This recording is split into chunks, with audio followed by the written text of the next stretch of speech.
नमस्कार दोस्तों, मैं आपका दोस्त और होस्ट कपिल वाटर और आप देख रहे हैं देवम्बाट।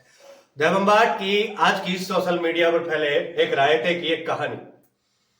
एक अभिनेत्री या यूं कहूं कि स्टंट मास्टर, या मैं उस महिला के लिए इतना कह सकता हूं कि वो महिला जो नग्नता की सारी हदें पार कर चुकी है, उसने अब मरने का एक नाटक भी कर लिया।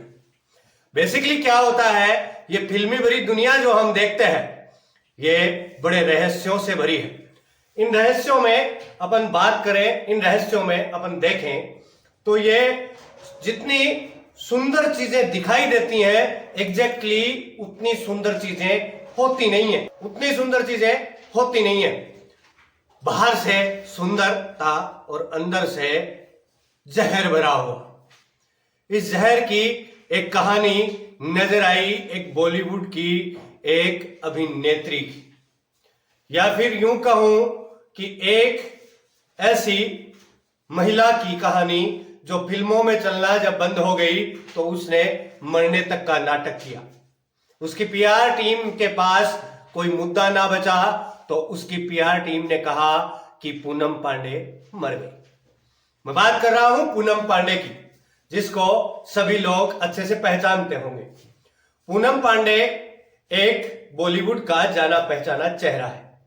पूनम पांडे के बारे में, पूनम पांडे इससे पहले एक लॉकअप नाम के सीरीज में दिखी जिसको होस्ट कंगना रनौत ने किया। इसके बाद सोशल मीडिया पर एक बड़ा बहस का मुद्दा चारों तरफ छाया हुआ है कि पूनम पांडे ने अपनी पीआर टीम के जरिए कहलवाया कि पूनम पांडे की कैंसर से मृत्यु हो चुकी है। कैंसर भी कौन सा, बच्चेदानी का कैंसर। और जब बात हाथ से जाती निकली तो पूनम पांडे ने आकर सफाई दी, कहा कि मैं लोगों का ध्यान इस कैंसर की तरफ खींचना चाहती थी। मैडम, आप कैंसर की तरफ ध्यान नहीं खींचना चाहती थी, आप ध्यान खींच रही थी अपनी ओर ताकि तुम्हारी कास्टिंग हो सके। तुमने जितने जत्न करने थे वो कर लिए, लेकिन तुम्हें कहीं भी कोई रोल नहीं मिल रहा था। एक ऐसी 2-4 हीरोइनें हैं, राखी सावंत है, पूनम पांडे है, ऐसी 2-4 हीरोइनें हैं जो चर्चाओं में रहने के लिए या तो शादियां करती हैं या फिर अपने एमएमएस लीक करवाती हैं, या फिर अब तो हद ही पार हो गई कि उसने मरने तक का ढोंग किया। समाज में जो ये नग्नता का नंगा खेल जो चल रहा है इन बॉलीवुड के ढोंगियों के द्वारा, ये कब तक भारत टॉलरेट करने वाला है ये तो मुझे समझ में नहीं आता। लेकिन ना इन लोगों को तुम देखते हो, तुम्हें इन लोगों की नग्नता पसंद है, तभी ये नग्नता तुम्हें परोसते हैं। आजकल की फिल्मों को तुम अपने परिवार के साथ नहीं देख सकते। फिल्में एक समाज का दर्पण होती हैं, फिल्में समाज का आईना होती हैं। कहते हैं कि समाज में घटित घटनाओं में थोड़ी सी लून नमक मिर्ची लगा करके यदि पेश किया जाए तो फिल्में बनती हैं, परंतु आजकल की जो फिल्में बन रही हैं उनमें सिर्फ और सिर्फ नग्नता का एक नंगा खेल चल रहा है जो आप लोग देख ही रहे हैं। और जब ये नग्नता अपनी सारी हदें पार कर जाती है और नग्नता भी काम नहीं आती, तब ये अभिनेत्रियां या ये अभिनेता ऐसे काम करते हैं जिनकी वजह से शर्मसार होना पड़ता है। ये एक मजाकिया ढंग नहीं लगा आपको? माना कि तुम जोकर हो, लेकिन ये मजाक कहां तक उचित है? चर्चाओं में आने के लिए तुमने मरने तक की बात कह दी, चर्चाओं में बने रहने के लिए तुमने ये क्या किया? तुम कर क्या रहे हो एग्जैक्ट? तुम लोगों को बरगला रहे हो, तुम लोग पूरे समाज में एक वैमनस्यता का माहौल पैदा कर रहे हो, एक ऐसा माहौल जिससे आने वाली नस्लें खराब होंगी। यदि किसी भी देश की को कमजोर करना है तो उसकी आने वाली नस्ल को कमजोर कर दो, वो देश स्वतः ही कमजोर हो जाएगा। यदि किसी देश की जवानी या नस्ल कमजोर है तो वो देश कभी तरक्की की राह नहीं पकड़ पाएगा। आपको पता है कि बॉलीवुड में ही इतनी फिल्में क्यों बनती हैं? चाइना में तो इतनी नहीं बनती, अन्य देशों में जो भी विकसित देश है उनमें इन फिल्मों की तरफ इतना ज्यादा ध्यान नहीं दिया जाता।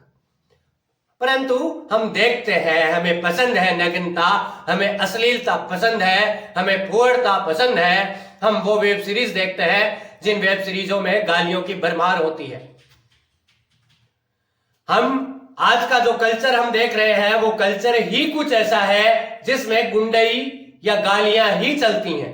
गुंडई, गालियां या नग्नता का एक खेल जिस फिल्म में हो, जिस मूवी में हो, वो फिल्म, वो मूवी चलती है और वो ब्लॉकबस्टर होती है। लेकिन पिछले कुछ समय से भारत की जनता, भारत का दर्शक समझदार तो हुआ है। धीरे धीरे उसने इन चीजों को नकारना शुरू किया है और इसी वजह से बॉलीवुड की फिल्मों में कमी आई है, बॉलीवुड के फिल्मों के कलेक्शन में कमी आई है। लेकिन एक बार सोचना, ये जो पूनम पांडे ने किया ये कहां तक उचित था?